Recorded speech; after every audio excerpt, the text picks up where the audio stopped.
టీవీ24 స్టూడియోలో యాడ్ కోసం ads and promotions కి ఈ కాంటాక్ట్ నంబర్ ని సంప్రదించండి 9662166699. పవన్ కళ్యాణ్ ఈ పేరు అంటే రాష్ట్రం మొత్తానికి కూడా చాలా ఎక్కువగా వినబడినటువంటి పేరు. ముఖ్యంగా ఈరోజు ఆయన ప్రమాణ స్వీకారం చేస్తున్నప్పుడు చాలామందికి కొంతమంది టీవీలు పగలగొట్టేశారు. ఎందుకు అంటే ఆయనని అసెంబ్లీ గేటు కూడా తాకనివ్వనన్నారు, 2 చోట్ల ఓడిపోయావన్నారు, అసలు ఎక్కడా గెలవలేని నువ్వు రాజకీయాలకు పనికిరావన్నారు. ఏ రకంగా ఆయన్ని హింసించినా, ఏ రకంగా ఆయన మాటలన్నా ఆయన ప్రజల కోసం నిలబడినటువంటి వ్యక్తి.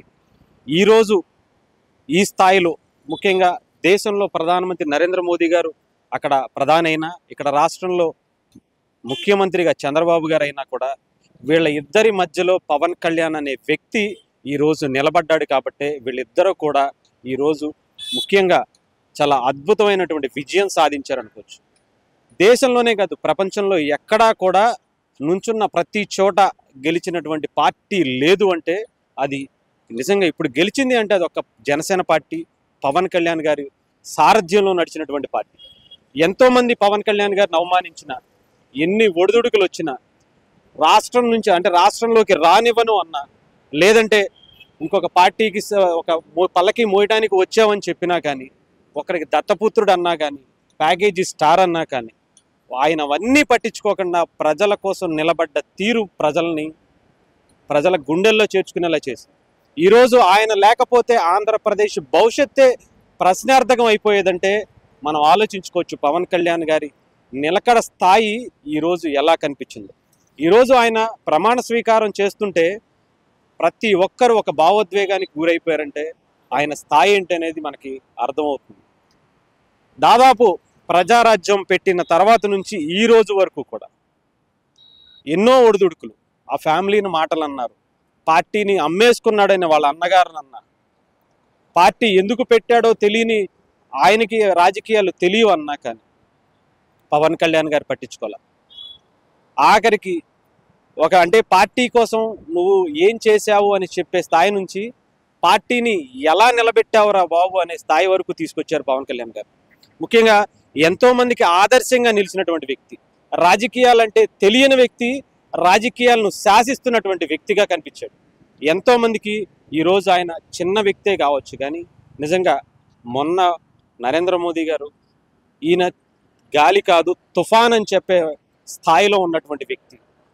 ప్రపంచానికి పవన్ కళ్యాణ్ గారు ఒక సినిమా స్టార్గా పరిచయమైన ఒక రాజకీయంగా మాత్రం ఈ 2024 పరిచయం చేసింది అనుకోవచ్చు. నిజంగా దగ్గరలో ఉన్నటువంటి ఇప్పటంలో ఆయన ఏదైతే మాట అన్నారో ప్రభుత్వ వ్యతిరేక ఓటు చీలనువను అని, అదే మాట మీద ఇప్పటి వరకు నిలబడి ఒక ప్రధాని చేసినటువంటి ఒక పార్టీ అధినేత ప్రధానమంత్రిని చేసినా కానీ, ఇక్కడ రాష్ట్రంలో ముఖ్యమంత్రిగా చంద్రబాబు గారిని చేసినా కానీ ఆయన స్థానం, ఆయన స్థాయి ఏంటి అనేది వాళ్ళిద్దరికీ చాలా బాగా తెలుసు. కాబట్టే ఈరోజు పవన్ కళ్యాణ్ గారిని ఎలా చూడాలో అలా చూపించడానికి మేము మీ ముందుకు వస్తున్నామని చెప్పి చంద్రబాబు గారు చెప్పారు. అంటే పవన్ కళ్యాణ్ గారి స్థాయికి నిజంగా ఎంతో ఉన్నతమైన స్థాయికి వెళ్ళొచ్చు. సీఎంగా ఇంకో 10 ఏళ్ళు ఆగినా లేదా ఇంకొక 5 ఏళ్ళు ఆగినా ఆయనకు వచ్చే అవకాశం ఉంటుందేమో. కానీ అవన్నీ తగ్గించుకుని ప్రజల కోసం, ప్రజల బాగు కోసం, ప్రజలు చాలా ఇబ్బందుల్లో ఉన్నారని చెప్పి ఆయన నిలబడ్డ తీరు మనం అందరం చూసాం. దానికి ఈరోజు నిదర్శనమే పవన్ కళ్యాణ్ గారి విజయం, జనసేన పార్టీ విజయం, ఎన్డీఏ కూటమి విజయం అని కూడా అనుకోవచ్చు. ఏదేమైనా పవన్ కళ్యాణ్ గారు ఒక అద్భుతమైనటువంటి విజయాన్ని అందుకున్నారు, ప్రజల్లో సుస్థిర స్థానాన్ని సంపాదించుకున్నారు. ఈరోజు ఆయన ప్రమాణ స్వీకారం చేస్తుంటే ఒక బాహుబలి సినిమా గుర్తొచ్చింది చాలామందికి. ఒక పక్క చంద్రబాబు గారు ప్రమాణ స్వీకారం చేస్తుంటే ఇంకో పక్క పవన్ కళ్యాణ్ గారి ప్రమాణ స్వీకారం, ఆ తర్వాత పవన్ కళ్యాణ్ గారు వెళ్ళి వెంటనే చిరంజీవి గారి కాళ్ళకి నమస్కారం చేయటం. అంటే ఇందాక చెప్పినట్టుగా పిఆర్పి టైం నుంచి కూడా ఎన్నో స్ట్రగుల్స్ మెయింటైన్ చేసింది ఆ ఫ్యామిలీ అంతా కూడా.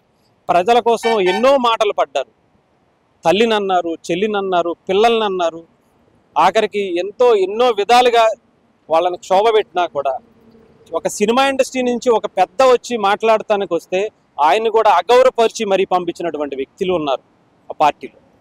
సూపర్ స్టార్ రజనీకాంత్ గారిని కూడా అవమానించినటువంటి వ్యక్తులు ఆ పార్టీలో ఉన్నారు.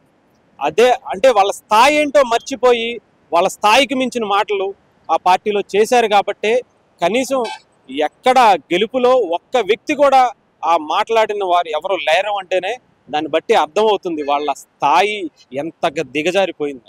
ఏదేమైనా పవన్ కళ్యాణ్ గారి విజయం చాలా అద్భుతంగా జరిగింది. ఈరోజు జనసేన పార్టీ దేశంలోనే ఒక అద్భుతమైనటువంటి విజయాన్ని అందుకుంది. దీనికి కారణం నిజంగా పిఠాపురం ప్రజలు. వాళ్ళు చూపించినటువంటి తెగువ, ఎక్కడా భయపడకుండా మేము పవన్ కళ్యాణ్ గారికి ఓటు వేస్తున్నామని చెప్పిన తీరు చాలామంది గుండెల్లో రైళ్లు పరిగెట్టించే అనుకోవచ్చు.